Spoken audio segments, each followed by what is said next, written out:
Good morning. The Jefferson County Post is happy to welcome Administrator of Elections for Jefferson County, Nathan Bugg. Good morning, Nathan. Good morning. It's nice to have you with us. Good to be here. Before we get started, we're going to say a little about our sponsors. Good Old Boys Golf Carts at 434 Tennessee Highway 92 in Dandridge. For all your golf carts needs, it's that season. And Dr. Warren Stinson at 113 East Broadway Boulevard in Jefferson City, Tennessee. If you have dental needs, he is the place you need to be. Thank you very much. Nathan, it is an interesting time of the year for you all here. It sure is, yes. And this is your first election season as the Administrator of Elections. In this role, yes. Yes. So let's talk a little bit about what people can expect coming up, because we've got some dates and different things that people need to mark on their calendar. Correct. Okay, so what are we looking at first? What's rolling towards us first? So what's rolling towards us first is April the 6th. That's the last day that you can register to vote for this election.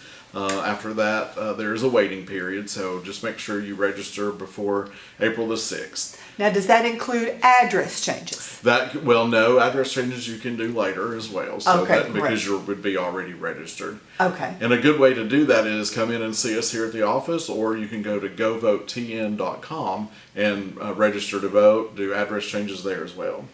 I know a lot of people, and we get this question quite a bit, they're unsure of what district they're voting in. Okay. And that would be when you're registering, it tells you Correct. what district. Yes. But if you are still unclear about what district you're voting in, because I know there are some odd districts. It's not District 1, District 1 and 5 are a little different. Right, they're close together, so you might think you're in Dandridge, but you might be in District 5.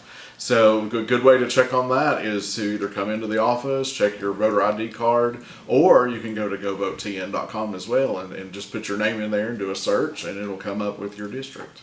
That's great, because I do know that we have had some people in the past who have called on election day and said, hey, I'm not real sure. Sure. Or I went to Dandridge and they said, where am I going now? And Right. Yes. So District 5 actually is at the high school, right? That's Correct. Jefferson County High School, and District 1 is Yes. at Dandridge Elementary School. Are there any other districts that are like that the line is odd? Not exactly, no. Just remember for 8-1 and 8-2, you're still in the 8th district, but it would be determined to where you would go vote if it's Swansylvania School or the old Chestnut Hill School. Okay, yeah, that is another one that people, and particularly people who just move in, Sure. it's a little difficult Yes. for people who are just getting here. So what's the next date? So April the 6th, you got to be registered. That's correct. And then we have April the 15th through the 30th. That's early voting here in our county and in the state. We're open weekdays 9 to 4, and then the 2 Saturdays we're open 9 to noon. And that's at what location? That's here at the election office? That's here at our early voting center, and then it's also at the community center in White Pine and the Newmarket City Hall. Great. On all of those days. And there was a little confusion about whether those were going to be open during the full time or not, but Correct. they are going to be open. Yes, those security satellite issues were addressed, and that has been taken care of. So we're pleased that they'll all be open the 14 days. That's terrific. Okay, so now let's talk about what is a big topic right now.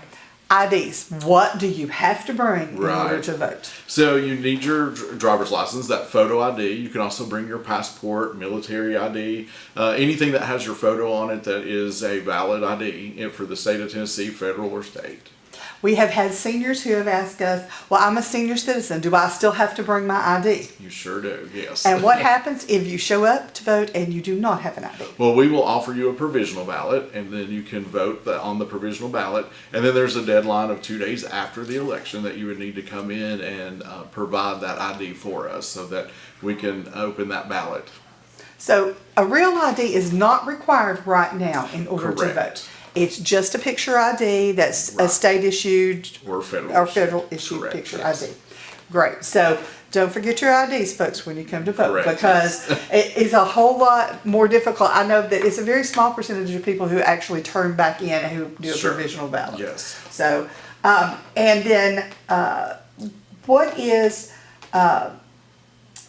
if you're handicapped? We get this question sometimes too. As a newspaper, you get a lot of different questions from people who are, Sure. they don't know who to call. If you're handicapped and you need assistance, what Yes. do you do? Okay, so if you want to come in, we have ways that we can help you there at the polling place, or you can do an absentee ballot, which we're right now taking requests for those. So how do you request an absentee? Do they call? So you would need to call us, and we have some information that we need to gather from you, like what's your reason for doing this, and people over 60. That's basically who's calling in, and then there's the need is for accessibility and different things. So you can just tell us their reason. We'll take some information, mail that request to you. You tell us, which ballot you prefer, if it's Republican or Democrat, since this is a primary, and then mail that back in, and then we send you a ballot. So I'm a college student. I'm not really, but I'm a college student. Yes. And I want to vote. Okay. Would that be one of those absentee ballots You can if I'm off somewhere? Yes, you can do that as well. Okay, great. And that's a military votes that way as Correct. well. Yes. Okay, great. So I'm a college student and I need that date.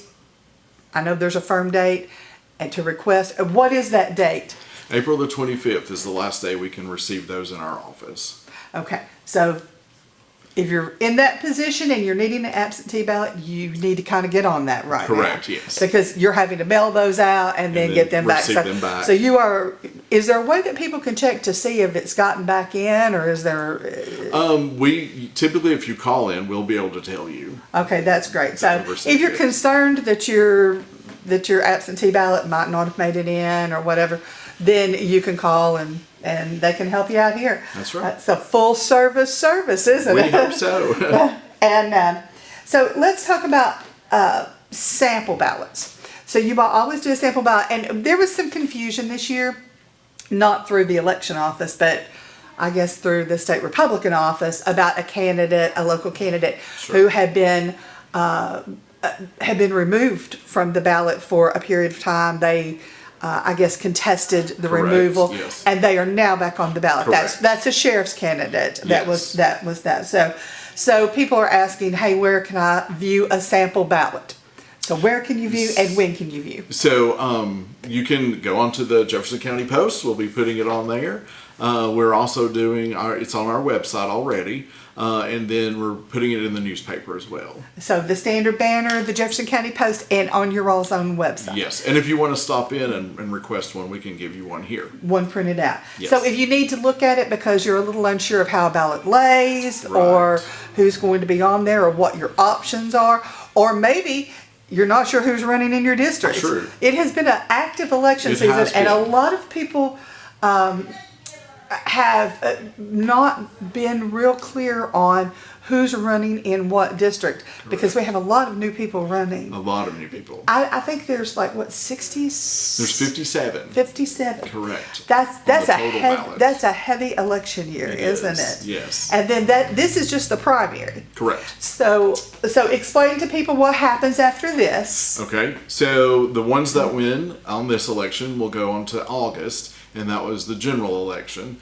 and everyone will get a chance to vote, not just the primary parties, the candidate for Republican or Democrat. So then everyone gets to vote for these, and then the winner will be declared. So the August election is the county, the people who are running in the county, our local people. That's going to be their general election.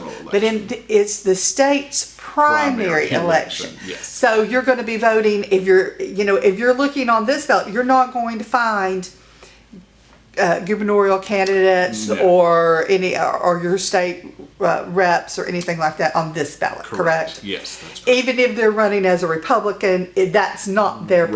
primary. This is basically local people. Yes, that is correct. And then your municipalities, are there any municipalities on this one? That will be in November. That will be in November. Okay. Yes. So right now we're just looking to bring out some candidates to run in the August election. That's correct. There is an enormous amount of independents. And when I say that, I mean, if there's more than two in Jefferson County, that's a lot. Yeah. But there are several independent candidates. Is that a trend that you think is going to start happening, or? I kind of believe so, and then they're not on this ballot; they'll be on the August ballot. And that's a little confusing for people. It So, is, so yes. they had to pick up and they had to turn in at the same time. Same deadline. I'm going to take a stab here and say that so that they don't run both as a Republican as an independent if they lose. That's Correct. true. Yes. Okay. That is the reasoning behind it. So you could have come out of this, let's say you're in a district that only has 2 people running for county commission. And both of those people are going to go on to the general election. But they could have an independent challenger in the general election. So just because in Jefferson County, a lot of times there's been no one to challenge you in Correct. the general. So if you won the primary, you're in. You're in. Yes. But that is not the case necessarily. That's true. Yes. Do you think some of that has to do with, for example, what happened with the sheriff's candidate? I know that across the state, there have been a lot of people who were disqualified from Correct. the Republican There ballot. were. Do you think that has to do anything to do with why so many independents? Or? I would venture a guess is yes to that. I'm not exactly certain. Yeah, I mean, I know but that there's- I'm asking you to look into the crystal ball. Right. But yeah, It does seem like that would be the way you would go there. and yes. that may be a trend in Jefferson It County. may be. So is there anything that we need to know about this upcoming election season, particularly this early voting and then the May 5th election? Is there anything that we need to know that we haven't covered? Well, I would just say to get out and vote. Please come vote. The 15th through the 30th. And then remember, we're open those 2 Saturdays. All 3 locations are open all 14 days. Just get out and exercise your right to vote.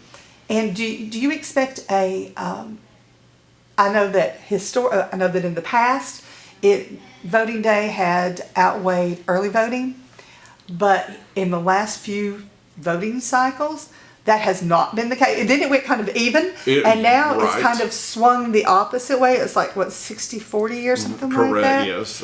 Do you expect a heavy voting turnout during the early voting? We do. We really kind of expect that. It would be, everyone would want to get that voice heard during that time instead of election day. Well, I'm gonna ask you this, and then it's going to make it null and void, because once you say it, then everybody's going to do it, and then But what is the sweet hours to come in to vote early voting?